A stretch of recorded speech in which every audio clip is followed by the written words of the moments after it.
or whatnot. Somebody recommended KeyPass. I also use KeyPass on a daily basis. I highly like it. It is a password manager. The advantage of it, it's free, it's open source, I believe. And basically you have a super secure, fancy text file sitting on your computer that has all your passwords in it, super encrypted. So that's really good if you don't want to pay any money for it. It does make it a little harder to share passwords and whatnot. And then there's a bunch of, again, software as a service solutions such as LastPass, Dashline. There's one, Bitdefender, I can't remember right now, but there's a bunch of solutions out there as well. Bitwarden, that's the one. David, thank you for the assist. I have so many names in my head. They all fall out constantly. I'm having to pick them back up. And then there was, what is a good entry-level role in cybersecurity? That will depend on what you want to go into. So you have cybersecurity engineers. Those are going to be your kind of the basic low-level folks who are just doing the implementations for all the cybersecurity stuff. You have cybersecurity analysts. If you really like being a detective and going and like finding things in logs and being the person who's sitting here saying, well, we saw a login at this time on this system and somebody did something on that system. And when we link these two things together, suddenly we figure out that our hacker has come in from who knows where. And yeah. And then I was asked what language I used to write that script. I wrote it in Bash because it was a Linux system. So I used Bash to do it instead of trying to hook it into Python and all that. So Python would have been my second choice though. Okay, so I'm sure we'll pick up more questions as we go. I know we'll be watching the chat as best we can. There is 130 of you, so it's going to be scrolling a little bit. I'll go as fast as I can reading while I'm working on this. I love answering questions as I go. I will also have some time at the end of our presentation or towards the end of our presentation to do questions as well. So if I don't ask or if I don't answer or whatnot, just make sure you notate your question in the corner and then bring it back when we get to that question section at the end. All right, with that, let me get my screen up. So today we are going to be talking about risk management, one of the, many areas of cybersecurity. Let me chat back up. Whenever I share my screen, it always forces me to redo everything here. Sorry, just one moment while I rearrange my entire world. And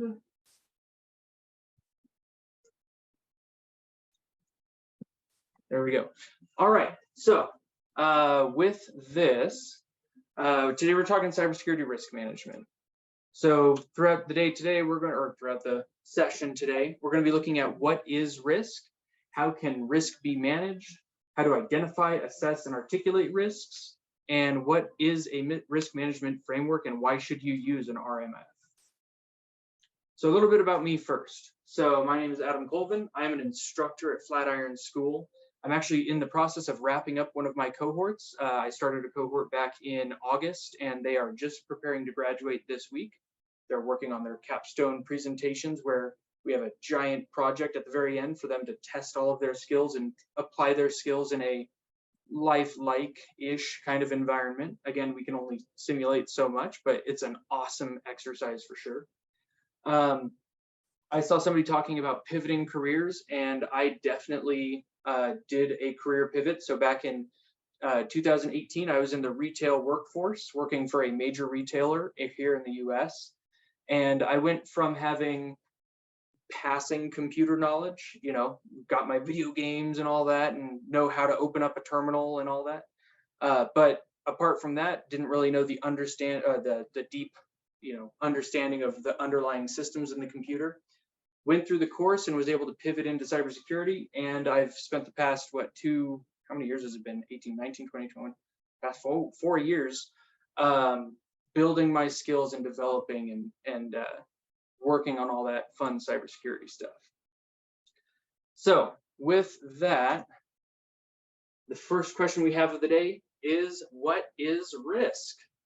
And, it seems like a silly question to ask, but, risk is a situation involving exposure to danger.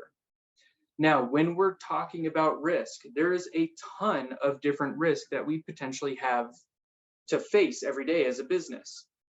There's the, the big ones or the obvious ones, such as, oh, a hacker came in and stole my credit card data, or hacked in and stole my customer data.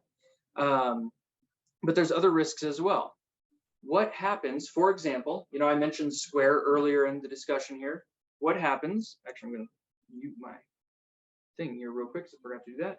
What happens if you're using Square and suddenly Square goes offline? What do? Can you continue to take payments? Do you have an alternate payment method? This is a potential risk. If Square goes offline, you can't accept payments, and therefore your business stops up until such a time that you can reestablish connection with something like Square. That is a potential risk that you could face. You have other risks. You have internal threats. You have, natural threats, the threats in your environment. And when we look at cybersecurity risks specifically, we have all different types of risks. We look at our risks in general. So just risks that you might face as a human existing on this earth. Again, you have risks when you're driving. Are you going to push through a red light? Kind of like, it's kind of an auburn color. It's not like red. It's kind of like between the red and the yellow, kind of auburn. We're just, is that putting you at risk? Absolutely, because is somebody else entering the intersection thinking you might stop? That's a risk, and you are constantly assessing that risk and deciding, is this something that I'm willing to do, or is this something that maybe I should, not risk it? For those of you who drive and know, shooting the gap, that is a risk. If your car fails in the middle of the road, that's a problem. Just owning a car has risk. The cost of maintenance and repairs, cost of damage, cost of accident or environmental damages. If you're in Colorado, or if you've ever been to Colorado, cracked windshields is not it might happen, it will happen eventually. Because we put sand and gravel down on the road, eventually you're going to pick up a rock and it's going to crack your windshield. That's going to cost money if your insurance doesn't cover it to fix and repair. You have some liability, you have potential financial risk there. When you're doing risks at work, we can talk about, maybe you want to try a new procedure at work. If you're a hairstylist, you maybe try a new technique on how to cut hair. That's a risk. If it works, great, your customers love it. If it doesn't work, well, you got a funky hairdo now and you have to figure out how to fix it. If you are seeking a promotion, usually getting a promotion is a good thing. But a new workflow can be stressful. New work requirements can be stressful. There's usually a learning curve for that job. And there's usually a learning curve to figure out, where your place is in that new role. Again, we're going to skim through these here, but risks at school. If you're going to raise your hand and say, hey, I know the answer. Well, if you get the answer incorrect, you will never look foolish because every teacher wants people to talk to them. But you're taking that, that emotional risk. Hey, I'm going to try and say something. Hopefully I'm right. Skydiving. Why the heck would you jump out of a perfectly good airplane? I'm just saying. And then, of course, you have your fire, flood, tornado, all of these other risks that you face just being a human in the everyday world. If we jump over to our cyber risks, the way that we identify something that is a risk is something that affects our CIA triad. And our CIA triad is confidentiality, integrity, and availability. So what this means, when we're talking about our data and we're talking about our systems, confidentiality, we want to keep our secrets secret. We want to keep, only certain people are allowed to know certain things. The integrity, we want to make sure that our data is valid. We want to make sure our data is not corrupt or changed in a way that doesn't meet the needs of the business. And finally, availability. We want to make sure that our services are available. We want to make sure that data is available. We want to make sure that we don't lock ourselves out of our Google Drive or otherwise.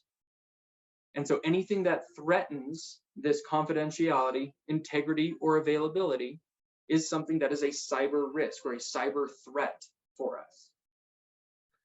So when we talk about these risks, we have our malicious actors. So we have a whole range of different people who might attack us. We have our relatively low skill attackers. These are going to be our script kiddies. These are folks who just like, I want to hack Amazon, and they look for some vulnerability online, a pre-made script. they point the script at a thing and they attack it, and they may be successful, they may not. This ranges all the way up to the extremely skillful when we talk about APTs, or advanced persistent threats. APTs are usually state level hackers, or high skill, people who are going to target you specifically, and they're going to do everything they can to get in. And once they're in, they're going to stay there for as long as possible, and they're going to, attack whatever their objective is. By comparison, we also have our internal threats and external threats. Whoop. Sorry, I see a couple things popping up here.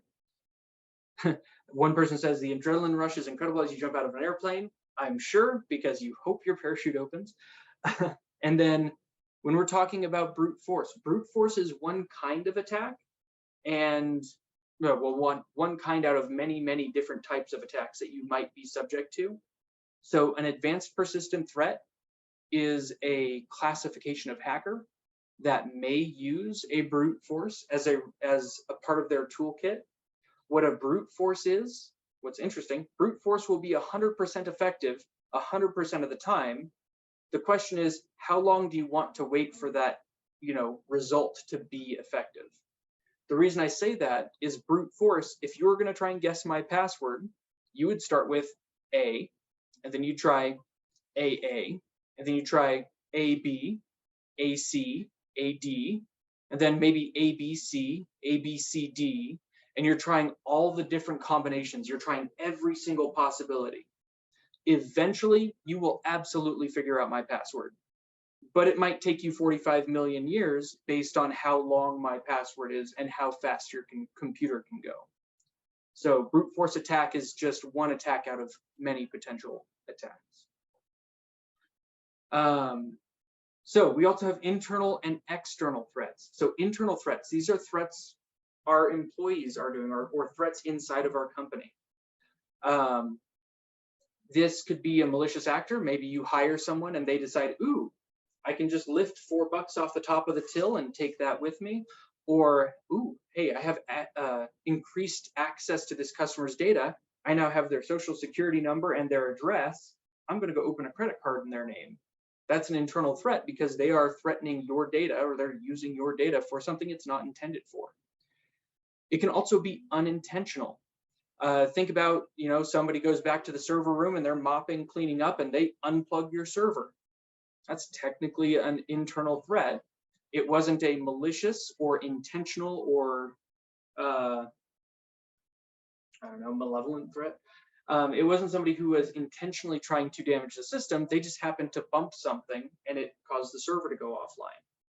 That is still a threat. You have to account for that, and maybe you lock that room and don't let anybody in there unless they have to be in there, but it's still something you have to take into account. So external threats is anybody outside the company. So this is people either trying to break in or hackers or whatnot. And then we have everything in between. So just because I haven't mentioned it doesn't mean it's not a potential threat. It's not a potential risk that we face. But there's tons of stuff that are coming after us. Malware. When we say malware, this is kind of a catch-all term that talks to any piece of software that goes on our computers that could have a malicious intent or a malicious action with it. So this is a catch-all terms for things like viruses, Trojans, worms, adware, all of this stuff, ransomware.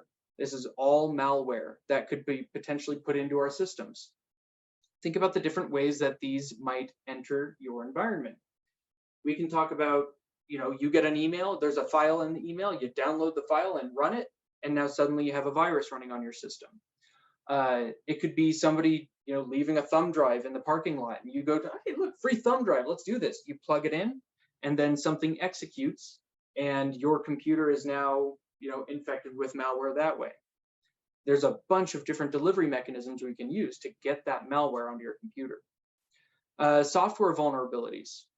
So this is starting to become a little bit dated because it was from around this time last year, but just quick show of, whys in chat. How many heard of Log4j?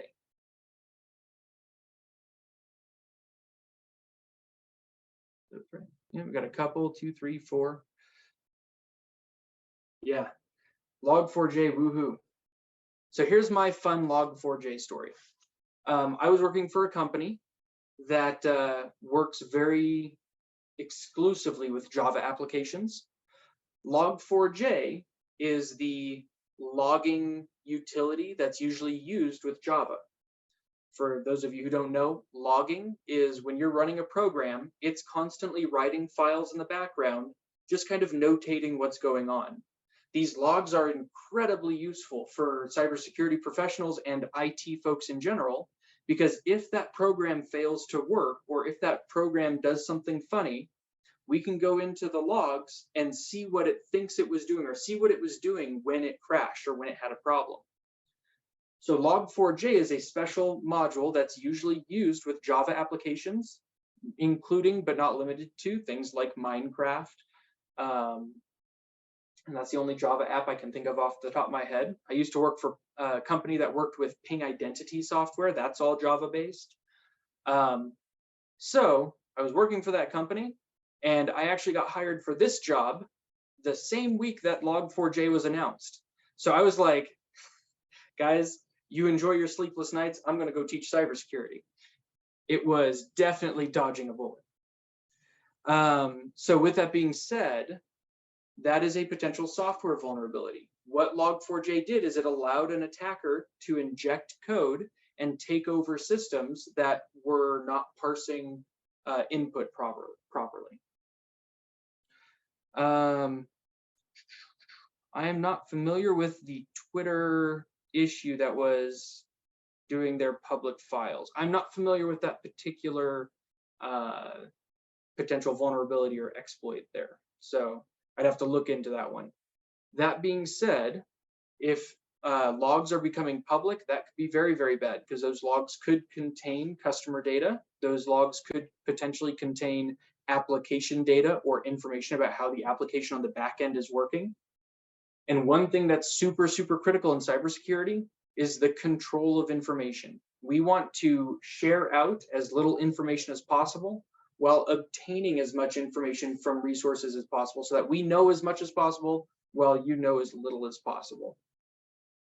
So I'd have to look more into the Twitter thing though. Okay, so software vulnerabilities are always happening. For any of you who ever has experienced a Windows update, very likely those are patching some potential software vulnerabilities. Windows, tends to have a lot of vulnerabilities because a lot of people are looking at it, and there's probably a lot more that we don't know about yet that are just waiting to be discovered. That being said, Windows has also become extremely secure. I know that I've written a couple viruses that I've tried to infect my machine with them just to see what would happen, and Windows is like, nah. Nice try, but we're not letting that through. So I have to get more sophisticated with virus writing to get those viruses to run. Another one is software misconfigurations. So our software misconfigurations, this is looking at maybe you have perfectly secure software, but you change a setting and you basically leave your front door open. Again, I try and work with a lot of analogies. This would be like living in a fortress, living in Fort Knox, or having a super secure bank, but then you leave the vault to the door open, which is an insecure configuration. So the vault is super secure if you set it up correctly, but if you leave the front door open, I can just walk in, and it's very easy to steal money out of that bank vault. Something to note, though, is software is super duper complex. How many of you have dug through the Windows, settings? Who's gone into the control panel and changed or looked at every value in Windows? How many of you have gone into your registry editor and changed registry values that you didn't like, or updated them to be more secure? How many of you even know what a registry is? So let's see here. Speaking of sleepless nights, what jobs are preferable in cybersecurity that give good work-life balance, i.e. not being called in for emergency response? That will entirely depend on your company. So depending on what your role is in that company, you may be the one who responds, or you may not be the one who responds. At my last job, I was in a position where I was a responder. So if a system went down or system crashed, I'd get the call at 3 in the morning, and I'd have to jump on the phone and respond and fix their system, or get their system back online. when it, but there are other roles that are not as focused on, incident response. So it just depends on the role, or it depends on the company. You could have security engineers who are in that response role, or you may have junior security engineers who aren't. Maybe their job is to just, go in and make the changes, but not actually fix anything for, in the event of an emergency. Log applicable to the tracking of private jets that get posted on Twitter. So sort of. So there is some application that is probably tracking those. It's looking at the API for all these, billionaires' jets that are flying around, and there's probably some logging for the developer on the back end to tell the developer what's happening, or what's breaking or not breaking. And when it's collecting that data, it is quote unquote logging that data, and it's probably saving it to a database, and then that database is getting uploaded to wherever it's getting posted. But the concept of an application log and logging data are a little bit different. I'm going to answer one more, then I'm going to keep going because I see a ton of stuff coming through. I will answer the registry question as well. But the question is, what is easier to work in, red team or blue team? And I will say that red team is significantly easier. And the reason for that is the red team typically has all the time in the world. They can sit back, they can poke at a system and see what happens. They can, slowly work on manipulating and working with the system to see how, put what comes in and what comes out. If you're a blue teamer, you have to prepare for everything. So you have to have every vulnerability patched. You have to prepare for everything that is known about security. And then you also have to prepare for the unknown. So there's a concept of a 0-day. So 0-day vulnerability is something that is known about today. So if I had a new hack that allowed me to hack into your Microsoft account, and I start using it today and somebody discovers it, that is day 0, because basically everybody found out about it today. And so now you have to take that vulnerability, figure out what it does, figure out what it takes advantage of, and figure out how to fix it, and patch your systems as quickly as is reasonable while not breaking anything in the meantime. That blue team is the one who has to take that vulnerability and figure out the patch and fix it, and then also prepare for the next vulnerability that nobody knows about. So red team can be more fun, but blue team is also a lot of fun in and of itself, because you're always trying to play 4D chess and be 5 steps ahead of your opponent. The very last thing I'm going to note, and then I'm going to jump back into this, and we'll take a few more questions a little later. The registry in Windows is a bunch of operating system settings that are kind of hidden in the background. If you ever change your background, if you change, a setting in your computer, it's going into the registry and it's modifying that setting there. If you're an advanced user, you can actually go directly into the registry and you can start changing values. The advantage of this is you get a lot more control over your system. The disadvantage is if you touch the wrong thing at the wrong time, your entire system stops working. So it is not recommended to go in there and touch things if you don't know what you're doing. So, all right, where were we at? So software misconfigurations, yeah, you get a perfectly secure vault, but if you leave the door open, it's no longer secure. Data exposure or loss. This is something that we hear about a lot. Who remembers the Target breach or the Home Depot breach? No one? Oh my. Or the OMB breach. Yes. There are tons of breaches all the time. Equifax had a breach as well. Yeah, or the Equifax breach. Wilson pulled it up right as I was thinking of it. In the case of a breach, this is data exposure. This is data being revealed to people that probably shouldn't have that data. Think about our CIA triad. That's breaking the C, the confidentiality of that data. Let's see here. You remember them? LAUSD. Yeah, there are breaches constantly. Point of interest, if you haven't visited it before, go check out the webpage haveibeenpwned.com. That you can put your email address or your phone number in there, and you can see if your email has come up in any password breaches. I don't have a link for that readily available. If somebody in the background didn't mind grabbing that real quick. But haveibeenpwned.com is a lot of fun to look at and see what, if any, breaches you've been in. Data loss is also a huge problem. If you don't have good backups and you are subject to ransomware, there we go, have I been pwned? Michael pulled that up. Data loss is a huge problem. You need to have good backups. If your hard drive crashes and that data goes away, it could be impossible to get that data back. That even goes for our day-to-day lives as well. Think about how many pictures you have. Do you have a good backup of those pictures? If your house burns down or if your phone gets hucked off the edge of the Grand Canyon, will you be able to get those pictures back? You need to have good backups. You also have loss of service, so DOS and DDoS. This is basically, a hacker going in or an attacker going in and overwhelming a system so it can't respond to respond to requests and calls. This is all, crazy stuff. There's tons of potential vulnerabilities that we face in cybersecurity. And finally, certainly not least, is our reputational damage. So when you hear about a breach, it's going to affect what people think about you or think about your business. This is potentially a financial hit to your business. If you have 100 customers a year or 100 customers a day, I don't know how big your business is. If you have 100 customers a day and you come out and you mention you have a cybersecurity breach, which you're required to do by law, you must tell people that their information has been breached. There's a risk that people are going to like, ooh, hold on. I'm not keen to having people, having my data out there. I'm going to stop using this person's service.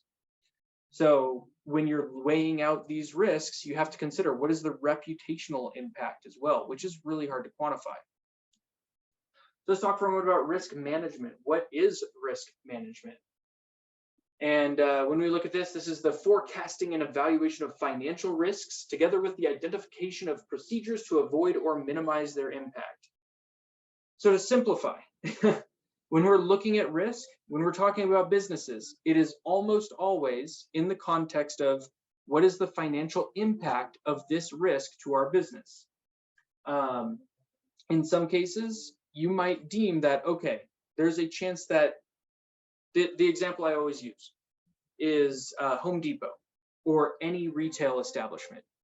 They are going to have shoplifting. There's going to be loss every day as a result of somebody stealing something out of the store.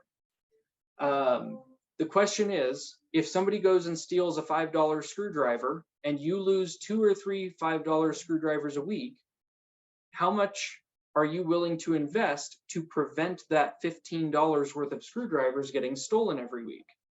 If you invest more than $15 in preventing it, it's probably not worth your while. You might as well just let the $15 walk out the door because there's not really much reputational risk in having that stolen, and the amount of money you're losing isn't very much. By comparison, if you were losing, maybe they also sell solar panels. If you were losing 2 or 3 massive home-sized solar panels a day that are each valued at $10,000, now suddenly this is a huge impact. This is something that you absolutely want to fix. And you're going to put a lot more resources into preventing this from happening. So again, we're looking at this financial risk when we're talking about hackers. What is the risk of somebody DOSing our system? If we're making $10,000 an hour in sales, and our system goes down for 20 minutes, how much money did we lose? Are people going to go to our competitors because they need that thing right this second? Or will they come back when our systems stabilize? All of this is stuff you have to calculate and manage and consider when you're looking at these risks. Let's see here. Okay, cool. There's just a side chat going on the side here. I was making sure there were no questions. And I will note, I hope I'm not overwhelmed by pursuing this.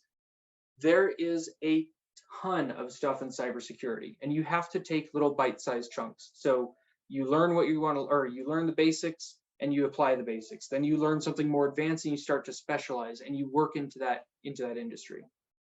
Very commonly, it's good to have a good solid baseline knowledge of all these different systems and how everything interacts with each other. But typically you're going to hyper specialize into one thing. You're going to be the master of Wi-Fi, or you're going to be the master of single sign-on. and you're going to be, the best person at that one thing. It is rare or uncommon to have somebody who's a generalist and they're like the best at Wi-Fi and single sign-on and Linux and Windows and Mac, and because there's just so much out there. So you have to definitely pace yourself and figure out what you like. Okay, so here's the thing though. With our risk management, we're looking at this financial impact, and we're trying to avoid or minimize the impact of that risk. So how can we manage that risk? We typically have these 4 treatments that we use when we're looking at managing risk. So with this, we can accept it, we can mitigate it, we can transfer it, and we can avoid it. So when we accept risk, that's the do nothing approach. This is our screwdriver example. We're losing $15 a week. Who cares? We're making $100,000 a week in sales, or we're making $1 million a week in sales. We can afford to lose $15 here or there, and there's basically no reputational impact to this. So we're going to let it happen. We're going to try to prevent it. We're going to put up metal detectors. We'll put up security cameras, but those are multi-purpose. They're not just preventing screwdrivers. They're preventing a lot of things from leaving the office or leaving the building. But yeah, when we accept it, we just take it. We're just fine, whatever. This risk is acceptable. Another example I have for this is, consider if you have an office. There's always a risk that employees are going to steal office supplies. They come in and they, forget, I'm just going to take this pen home. Don't worry about it. It's just a pen. Or they might take a sheet of paper home, or that, relatively minor things. When you look at this, the cost of those supplies is very low. You could absolutely implement a bag and body search every time they leave the company, like frisking them, looking for pens and paper and all that. But this is going to harm company morale. This is going to reduce your reputation as a good employer. And the amount of stuff they're taking is relatively low. So in that case, we're not going to do anything, but we're going to monitor the situation. And if it gets worse, we might decide at a later date that we're going to take action. But for now, this is fine. The risk of somebody taking a few sheets of paper here and there is relatively low. The next one, and this is the one that a lot of people think about when they're thinking about managing risk or doing things about risk, and that is mitigating. So with mitigating, or mitigation, I should say, you are taking whatever the risk is, and you're finding a way to reduce or modify that risk. The goal is to either make it so it doesn't hurt as much financially, or to make it a lot harder to do or take advantage of. If we go back to our screwdriver example, maybe we take our screwdrivers and put them in those plastic security boxes you sometimes see DVDs in, and you have it set so that every time a screwdriver goes through the door, it sets off an alarm. And now these are more mitigating factors that you're putting in place to prevent that screwdriver theft. Another one, you could have a server room in your company where your computers or your firewall, your router, all this stuff is running. If this is sitting in an unsecured room, it's just sitting in a closet somewhere you can walk in, no problem.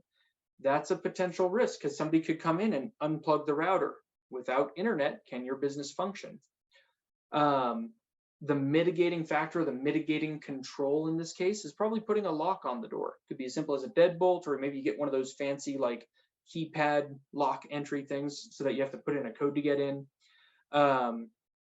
But you're going to do something to reduce the likelihood of somebody breaking in or getting into that room and messing with your stuff. One thing to note is you can never mitigate risk to zero. So there is always going to be a threat, or there's always going to be a risk of something. In our server room example, even if we put that lock on the server room, somebody could still pick the lock. Somebody could still break the door in. Somebody could still, cut a hole through the wall and just bypass the door completely. The likelihood of somebody doing that is a lot lower than somebody just opening the door and walking in. So you have mitigated the risk, but there is still potential risks of somebody accessing that room and accessing that space. The next one is transfer. And with transfer, you're making all or part of the risk someone else's problem. The most common implementation of this is, can anybody guess? I'll wait like 10, 15 seconds for people to type stuff. Yep. Sang, I'm very sorry if I mispronounced that, but Sang has it with insurance. Insurance. Yes, we have insurance. So this is a perfect example. So you may mitigate it. You may reduce your chances of something happening, but then you're going to also take out an insurance policy on top of that. And what that does is maybe you take the risk, you look at your residual, or you look at your initial risk. We're losing screwdrivers every single week. We lose $15 a week. $15 times 52 weeks is a number that's too big to calculate in my head, but let's just say it's a round number, it's $5,000. So with that being said, then I put in this mitigating factor. I put in the plastic boxes, and we see that it drops from $15 a week to $5 a week. We're still losing screwdrivers. So then we also pick up insurance, and at the end of the year, we say, okay, cool. We lost, instead of $5,000, we lost $8,000. And all of this math, none of this works. Don't try it. I'm just pulling numbers out of the air. And at the end of the year, we file an insurance claim for $1,000, and we are technically speaking whole at the end of the year. Another one here, I see Michael mentioning it. SaaS is another good way to transfer some of the risk. And same as using Square when we're talking about PCI compliance. When you're doing payment card or payment processing and all that, when you set up these systems, they have to be set up in a very specific way to comply. There's the C in GRC, to comply with something called PCI DSS. Me as a normal retail worker probably doesn't know what all those controls are. And even if I knew what those controls were, I probably don't know how to implement it because I don't do cybersecurity. I sell propane and propane accessories. So with that in mind, we can get a SaaS solution such as Square, and Square should be PCI DSS compliant. They should have all of their systems set up in such a way that it complies with that regulation. And if there's a problem with that configuration, it is not necessarily me, the consumer, who takes on that responsibility. It is going to be Square because it is Square's systems and Square's servers. That being said, always read your terms of service and any contracts that you have with the company because they might try and shift that back to you. SaaS, because we've said that a few times, SaaS is software as a service. It is one of many different types of cloud offerings. But software as a service is what most of us use on a daily basis. So if you have a Netflix account, that is movies as a service, technically software as a service, which is a movie streaming application as a service. Zoom, the thing we're using for this call, that is also software as a service. We as Flatiron School have access to Zoom. We can start Zoom meetings, we can stop Zoom meetings, we can do recordings. But I have no idea what kind of server that this is running on. I don't know what the source code is of this. I can't update Zoom apart from downloading whatever Zoom sends my way. I have very little to no control over this. Just real quick, is my screen still sharing? I lost my border. I just get a Y in chat here. Okay, cool. Normally I have a green border around the screen and it's not popped up there. Okay, cool. So with that being said, that is what software as a service is. So these are all ways that we can take some of this responsibility and some of this liability and transfer it or move it to someone else and make it somebody else's problem to make sure that the cybersecurity is happening correctly, or to transfer some of the financial liability in the case of insurance. Very rarely, if ever, will you be able to pull out insurance or a cybersecurity insurance plan without doing some kind of mitigating factor. What people were doing for a while is they were just being like, whatever, I'm not fixing this, but I'll get the insurance and the insurance will pay for it. That worked for a while until insurance companies caught on and realized how expensive some of these attacks were. Let's see here. Yes, system redundancy. We're definitely going to talk about that one. So, and then the last one, avoid. Don't engage in risky behavior.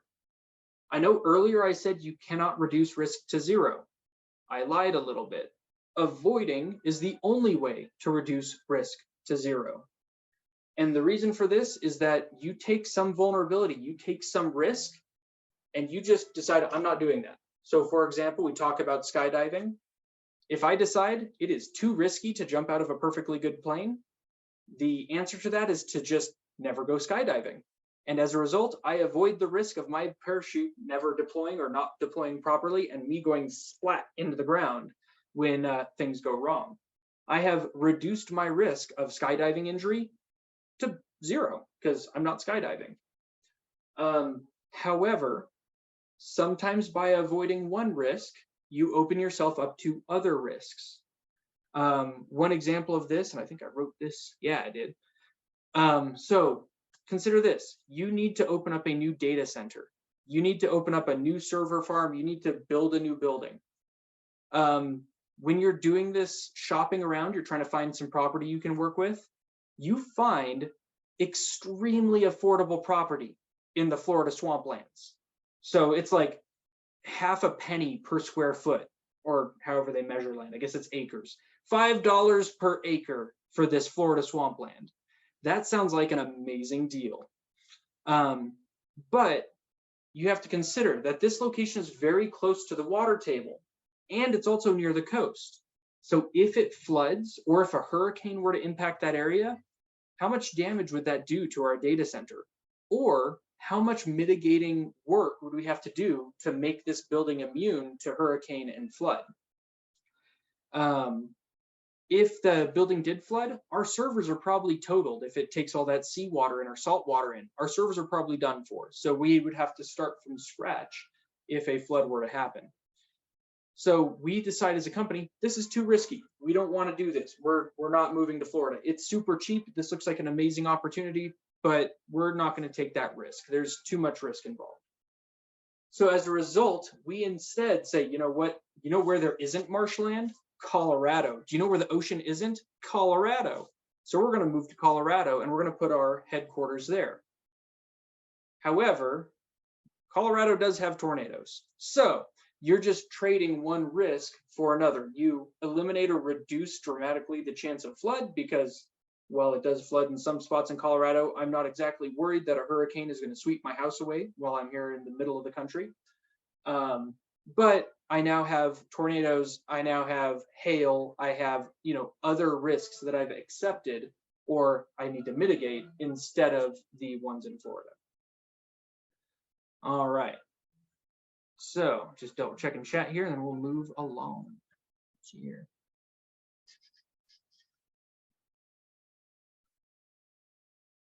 Cool.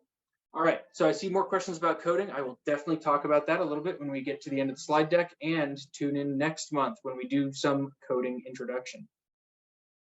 All right, so now in all cases, when we're looking at mitigating risk or otherwise, we want to make sure we're documenting the risk, we monitor that risk, and update our strategy as needed.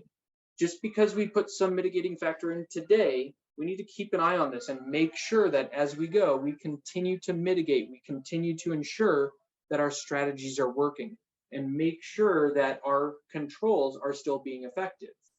Because again, over time, attackers are going to become more sophisticated. They're going to come up with new attacks, and it's going to be a rough time for everyone if you don't keep patching your systems. So how to identify risks? We got two different ways. We have scans. This is the technical side. So we can do network scans, vulnerability scans, honeypots, logs and seam. And then on the other side, we have our audits. This is doing pen tests, compliance auditors, or having compliance auditors come through and look at our business, customer audits, and internal audits. So with our network scans, there's a ton of tools out there like Nmap that we can use to scan our network and see what devices there are. There are vulnerability scanners. These vulnerability scanners, the couple we talk about are things like Nessus and Qualys. Are going to go out, they're going to do the same scans that Nmap does, do these network scans, but then they're also going to identify what software is running on a server, what software is running on my laptop. Is the laptop, risky? Is the laptop vulnerable? Is there some version of software on there that could be potentially exploited by an attacker? Honeypots are a ton of fun. So honeypots aren't really reaching out and scanning your network or scanning your devices. But what it is doing is it is keeping an eye out for people who are looking at things that they shouldn't look at. A honeypot is basically a system that's made to look very appealing or very attractive. Or maybe a file that has a script set up to run inside of it that'll send an email when somebody opens that file. And you name that file CEO pay rate. How enticing is that? I want to know exactly how much my CEO gets paid so I can figure out if they're ripping me off with my monthly check. I'm just saying. But as soon as I open that file, it's going to send a notification to the security team. And then the security team can say, interesting. Adam just opened up that file that nobody should be looking at. And so he's touching things that he shouldn't touch, because more than likely this, honeypot file or this this canary file, if you want to call it that, is set in a folder or in a directory that nobody should be touching. This is really cool because this allows you to know when somebody's potentially threatening your systems. You can identify internal threats with that. You can also identify external threats. One of the labs we do in class is setting up a honeypot called Cowrie. I took a Cowrie instance and I put it up in the cloud and I checked to see who was trying to connect. And I had people from, I think, the UK, and I had people from, forget what other country, but some country over there on the other side of the planet was sitting there poking at the system, trying a couple, default passwords and basic passwords, seeing if I had bad security. They didn't get in because I didn't let them in. Another one, our logs in SIEM. So I mentioned all these logs that we're generating constantly with our applications. All these logs are very difficult to manage if they're sitting on every system out there. So we can build a SIEM and take all our logs, put them into one place on one computer, and then we set up notifications on that so that if something happens in the logs, it'll send me an email saying, hey, we got something suspicious going on. You might want to take a look at this. A perfect example would be if somebody from our marketing team were to log into their system and start messing with stuff at 3 in the morning. I would have a question. Hey, marketing, why are you on your computer at 3 in the morning? Why are you signing into our systems at 3 in the morning? That doesn't sound like your normal work hours.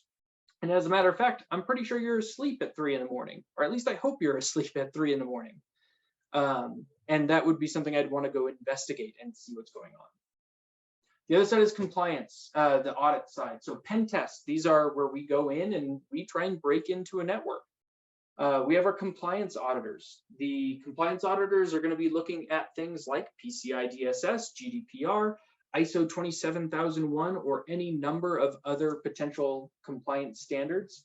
And they're going to check our systems to make sure that our systems are following those guidelines and following those directions. We could also have customer audits. So talking about Target for a minute. Target had this situation where they had a third-party HVAC company that was coming into their system, and they gave them a little bit of elevated access, and it was a great partnership. That third-party HVAC company got attacked. They had a hacker take over their systems or infiltrate their systems, and using that HVAC company, they pivoted into Target and were able to get a bunch of customer data off the cash register. With that being said, what most companies should be doing, if you're going to hire a partner and you're going to say, hey, yeah, absolutely, we want you to work on whatever system, you're going to have to interact with our IT in this way. We want to audit your settings. Tell me about your cybersecurity. What controls do you have in place? What controls don't you have in place? And how is that going to affect our partnership? And this is one way that you might find, Target thinks this control is super important. Maybe we need to implement that, or otherwise make sure that we are complying with their wishes.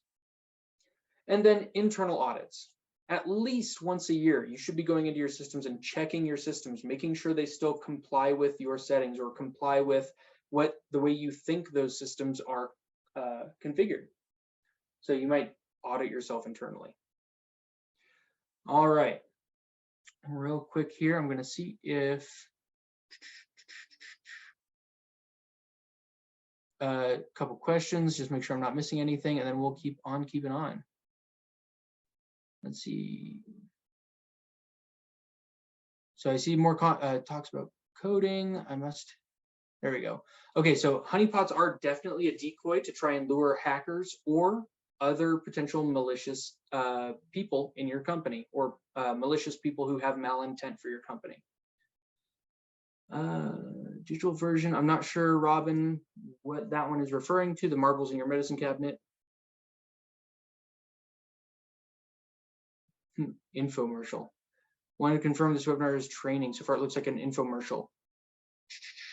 Let's see here. Yes, we are, again, doing the introductory level stuff. Give examples of a honeypot.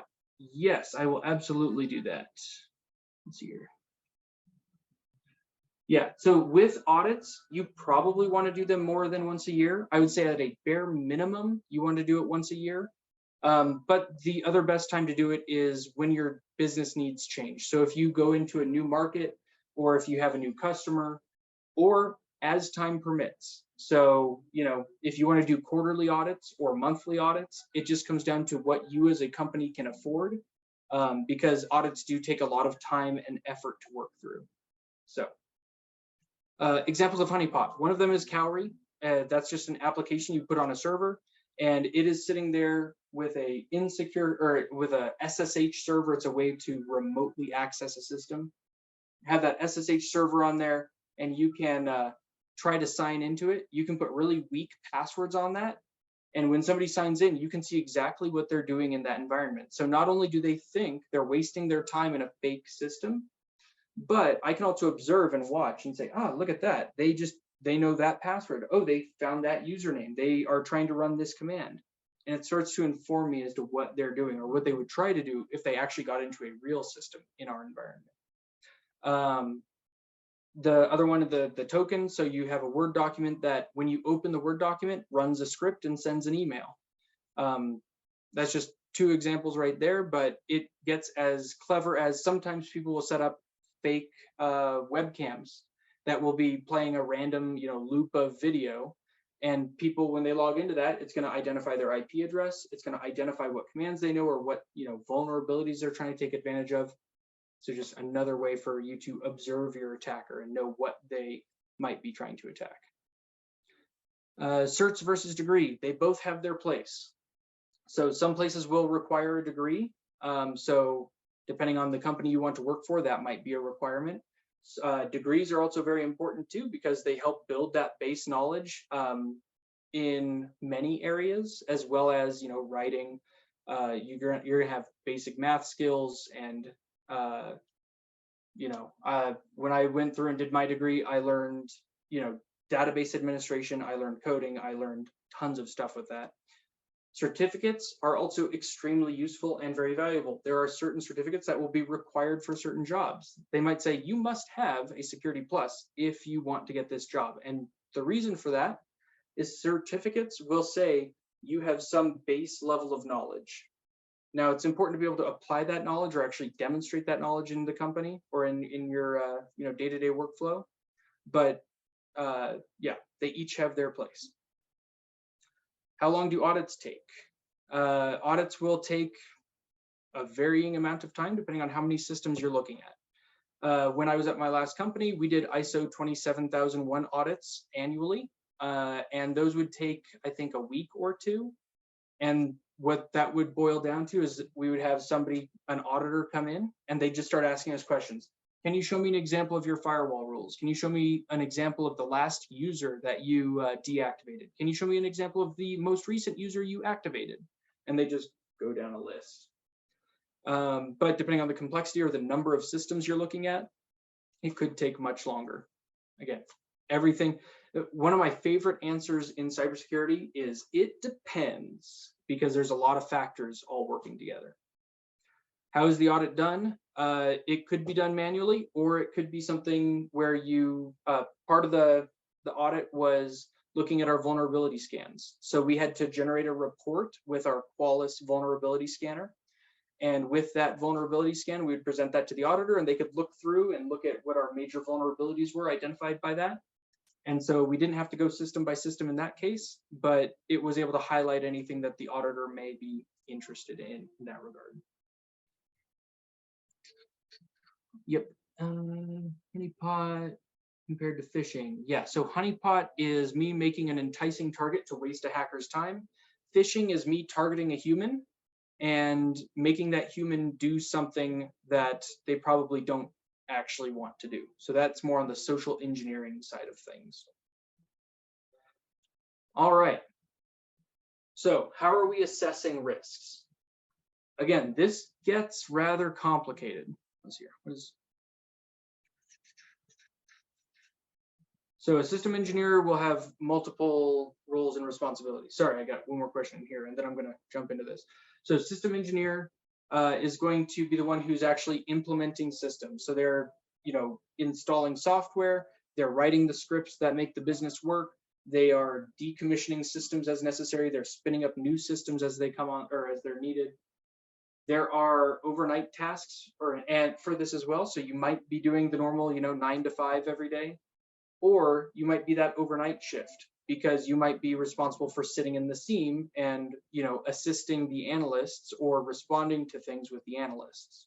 So if they find a problem, the engineer is going to run over and go investigate. The analyst will say, hey, we think we have a problem, go check this system. Engineer will go and actually log into the system and look and say, oh yeah, no, somebody's definitely hacking our stuff. Or they'll log and say, oh no, it's false positive because reasons. So speak to comparing GRC and auditing as a career. So GRC is kind of like a whole subdivision of cybersecurity, and it has a lot of different facets. So when we're talking about governance, so the G in GRC, this is going to be making sure that the company has certain standards it follows and make sure it has all these procedures and processes in place. Auditing, you're going to be going from company to company, or you're going to be auditing internally in your company. You're going to have a list of controls that you're looking for. You're having a list of standards or things that you're interested in. You might even only pick a subset of it, because if you look at a standard, it has tons of controls in it. You may not have time to check all of them, but you'll spot check and you'll say, here's 50 random controls and I need to make sure these are in place. If you are more interested in the legal and the paperwork and the process and procedure side, GRC is absolutely a good one to go into. All right, I'm going to keep pushing here because I see more questions coming, but I want to keep pushing. We'll answer those in a second. So take a little side note on that and we'll come back to it. All right, so how to assess risks. And you can see it's complicated, and it absolutely is. This is kind of the heart of risk management, because you have to figure out how much a risk could potentially impact the company.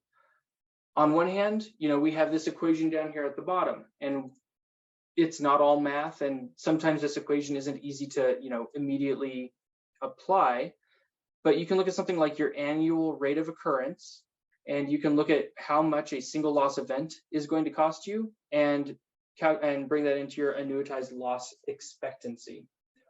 Again, this is looking at, how often does this happen? We lose 3 screwdrivers a week. How much does it cost us each time this happens? $5. So how much money do we lose every year? We could go and calculate that out and figure out exactly how much money we're losing as a result of those screwdrivers getting stolen. From there, we can calculate and say, okay, that's great and all. How do we fix it? And is it too expensive to fix? Or are we just going to accept that and say, that's fine. $5, 3 times a week, whatever. That's a rounding error. But it also gets a lot more complicated than that, because that's just a single variable. When we're talking about our, annual rate of occurrence and our single loss event, it could become a lot more dynamic. When we look at our Carver matrix up here, this is a tool that cybersecurity experts will use on occasion to kind of prioritize risks, because it's very rarely ever you'll end up with a single risk that you're trying to mitigate. So with that, we look at the system criticality. How essential is it to our business? How accessible is it? Is this a system that's sitting on the front of our network? Is this something that everybody has access to, like our web store or our web server? Or is this some deep, dark server that's sitting in the back of our network, super hidden away, that would require a lot of other steps to get to? Recuperability. How easy is it to fix if we lose it? Again, you look at something like your screwdriver example. If you're losing $5, you're going to make that back almost instantaneously. If you look at your data and you run into a situation where all of your data is encrypted as the result of a ransomware attack, that's going to take a lot longer to fix. That's going to take a lot longer to get back online. With a vulnerability, how severe is this? There's something called the CVE database, or the CVS scores. And it's a rating system from 1 to 10, or 0 to 10, where 10 is super, super bad. This is a critical vulnerability. And a 0 is like, it's a thing, we're going to mention it, here it is. But it's not really exploitable, or even if exploited, it's not going to cause you too much trouble. So how vulnerable is that system? Is this a 10, or is this something that's just not even worth considering?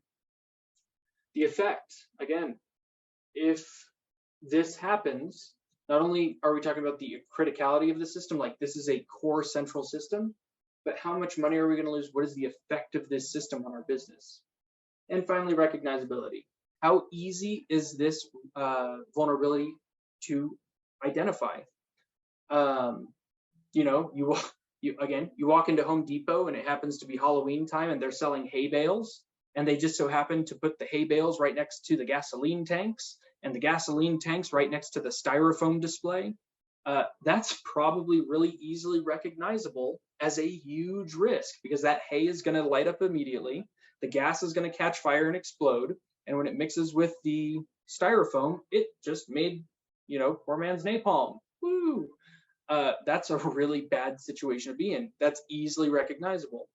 Whereas you could have a system that, it's a custom system, or it's complex. It's something that we've hidden way away that would be very difficult for somebody to know about.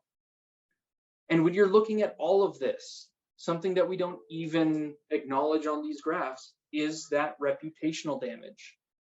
When we're talking about, our annual rate of occurrence in our single loss event, what is the single loss event reputationally for losing a screwdriver? What is the single loss event reputationally for losing 100 customers' data? How do we count that? How do we count that against our sales, or how do we count that against our income or otherwise? We have to find a way to take it into account and recognize that as part of that risk. Because we might have something that maybe wouldn't cost us very much in fines, wouldn't cost us very much in, paying back the customers. Talk about a lawsuit and class action lawsuit. How much is each of those customers getting? They're getting like 1/10 of a penny when you count all of them in. Meanwhile, the lawyers are walking away with all the cash. But it costs us $10 million. That's teeny tiny compared to our annual sales. So it's not good, but reputationally, what is that going to cost us? There's a couple ways we can perceive risk. So we have tolerance, appetite, and aversion. Every company is going to be different with this. So tolerance is basically putting a line in the sand and saying, we will take this much risk and no more. We're going to try and be as low risk as possible, but we're willing to go up to this line before we say this is too risky. Appetite is looking at making progress is risky. We're willing to take on this much risk. We're willing to pursue this much risk in the interest of achieving some end goal. And then aversion is, we know things are risky. We want to avoid risk at all costs, especially when risk, or when the thing that we're doing doesn't have a defined payout, or we don't know what the end result is going to be. These are just different ways that you can perceive and frame that risk in your mind. How to articulate risks. These are also really, really important. When we're looking at articulating risks, we need to take into consideration who we're talking to. So if we're talking to our managers, if we're talking to the leadership of our company, we need to keep it very basic. Hey, Mr., Mrs., whoever, CEO, we are losing $5 a week on screwdrivers. If we install the plastic boxes, we'll reduce that $5 a week to $3 a week. And it'll save us $1,000 a year. Then they can go and take that and they can make a decision. Okay, yes, this is worth pursuing, or no, let's not do that. That's too pricey, or it's not saving us enough money. The other one is talking about, the implementers and auditors. We're going to get into the technical details. All right, Mr. CEO, we have our our screwdriver issue here, we found that, the rate of loss is, 3 screwdrivers a week. And the result of that is because the way we merchandise them makes them really easy to pocket, and our employees are instructed not to pursue anybody who steals a screwdriver. The way we could mitigate this is by implementing the big plastic box and alarm systems, and you're going to get into that nitty-gritty detail. We have a bunch of different delivery methods too. Most typically, it's going to be reports and presentations. Less commonly, you can do videos and memos. Maybe somebody wasn't present, so you record the Zoom meeting. And with that recorded Zoom meeting, somebody else can consume it at a later date, or you have some kind of record of it as to what was said. And memos, you might shoot something and say, hey, we found this problem, check out this meeting next week. We'll talk about it in greater detail there. Knowing your audience and knowing how to interact with those people is, really is important, because if you talk over somebody's head, they're not going to be able to pick up what you're putting down. And it's, bad time for everybody because nobody understands anything. And if you don't go into enough detail, they may not be able to recreate the issue and make sure that that issue is being properly addressed. Okay, so let's talk about risk management framework. So risk management frameworks are basically standards or procedures that are laid out that will help people make sure that risk is kept at a tolerable level. And it is also set up so that we have repeatable steps that we can use over and over again in order to make sure we're not missing anything as we identify new risks, or as we take on new business operations or relieve old business operations. We can reassess at that time. 2 super common ones. We have the NIST risk management framework. This is 853, so NIST 853. This one is free and open and available for folks to use. This is set up by the US government, or very closely associated with the US government. So you'll very commonly see this with government companies or government contractors. Another very popular one is ISO 31000. This is not free. You do have to pay for the brochure or pay for the standard so that you know what's in there. And then you also have to be audited regularly to make sure you're upholding this. So actually, no, wait, it's 27001 that's audited. ISO is just the framework itself. But typically, if you're going to do 31000, you're probably also implementing ISO 27001, which is looking at those security controls and mitigating factors. With NIST, we have this whole process. So again, the whole key with this is that we have these repeatable, reliable steps, and we know what's happening in each case. So we categorize our systems. We know what systems do what. We have controls, so we know what controls we're implementing to make sure that, what are we doing to reduce the chance of somebody stealing our data? And we pick those in advance. Then we implement them. After we, implement a firewall to prevent somebody from getting into our systems, we then assess, okay, have we actually fixed the problem? Once we check it, we have our leaderships authorize it. Say, hey, look, here's what we had before. This is what we've observed now. Is this an acceptable reduction or elimination of risk?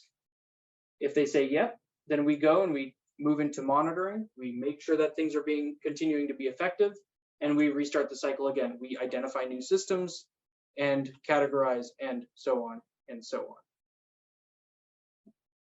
Why should we use it? Again, we want to make sure we're hitting all the major steps. We want to make sure we're not missing anything. And we want to make sure that we have comparable results from one instance to another. Because as we continue to improve, we need to see, are we actually improving, or are we suffering from, a regression? Our controls are not working as well as we would hope or expect. And again, having something like this framework is going to force us to constantly reevaluate, update, and fix our systems. So this is our review slide. Basically, the main things we talked about is what is risk, how do we manage it, how do we work with it, and what is a framework.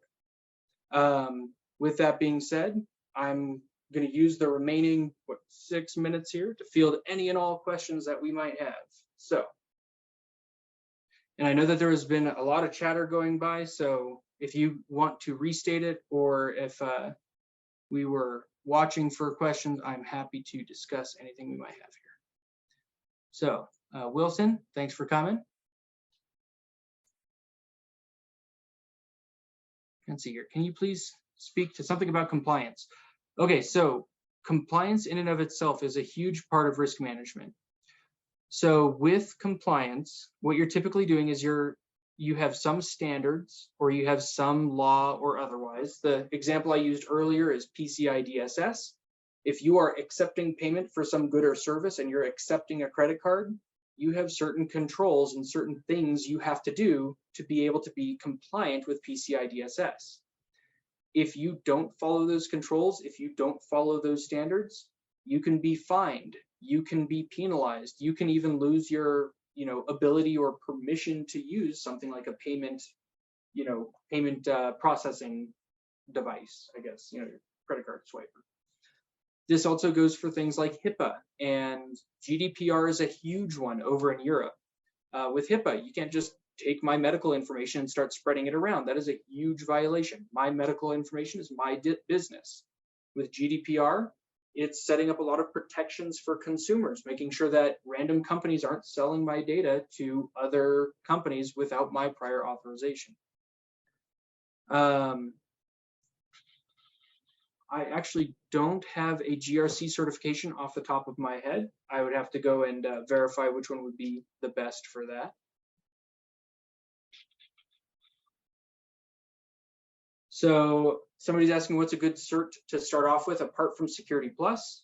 If you're talking cybersecurity specifically, Security Plus is the best because it's kind of that introductory cybersecurity certificate. Depending on your background and depending on what you want to do will change what certificate you want to pursue. So if you are brand new to the industry, something like Security Plus is going to cover a lot of the topics covered in something like the A+ certification or the Net Plus certification. But those specific certifications are going to go into a lot greater detail and a lot deeper detail on those different areas. If you're going to work with Linux systems, getting Linux Plus is good. If you want to go into management, this is, again, a more advanced one, but getting something like your CISP would be good. If you want to work in cloud, I think it's CYSA is the certificate for that one. Again, you really have to understand where you stand as a individual with your skills and understand where you're trying to target and where you're trying to get to. Best scripting languages to know for risk management. My personal favorite is Python. So Python is super adaptable and super usable in many, many different situations. It is not the most performant language out there, so there are faster languages if that is what you seek. But again, it comes down to your use case and what's being used in the company already. So, which cybersecurity roles are suited to being fully remote? Unless you are the one actually building the servers, almost any role can be remote. It depends on the sensitivity and the nature of the business. So something like a government, contractor is probably going to require you to be on site because they don't want you taking their government data into your home. But when I worked at the last company, I did all of my cybersecurity operations from anywhere I had a laptop and internet, because 99% of the systems I worked with were all, virtualized in the cloud instances. How hard is, let me see here, accept continued education, yep. Do certs need to be renewed? Yes. So for example, Security Plus, you have to renew it once every 3 years. Cost of renewal, if I recall correctly, was like $100 or $150. So it's not as expensive to renew as it is to get up front. And each certificate will have a different cadence that required for renewal or otherwise. How hard is Python? Python is probably one of the easiest programming languages because it has relatively intuitive, mechanisms and whatnot. But that brings me to our next slide here, which is basically next time. Next time, December 14th, 2022 at 6 p.m. EST, we're going to be talking about programming, and we're going to be talking about the 10 common programming concepts found across all languages. I do highly recommend it. I love Python. I will not be giving this particular talk, but if you're interested in programming, if you're interested in scripting, this would be an excellent talk to go to get more information on that specifically. Let's see here. How much coding? The amount of coding you need will vary. So I know my time is up here, so I'm going to try and sneak in one more question or one or two more questions before she cuts me off. But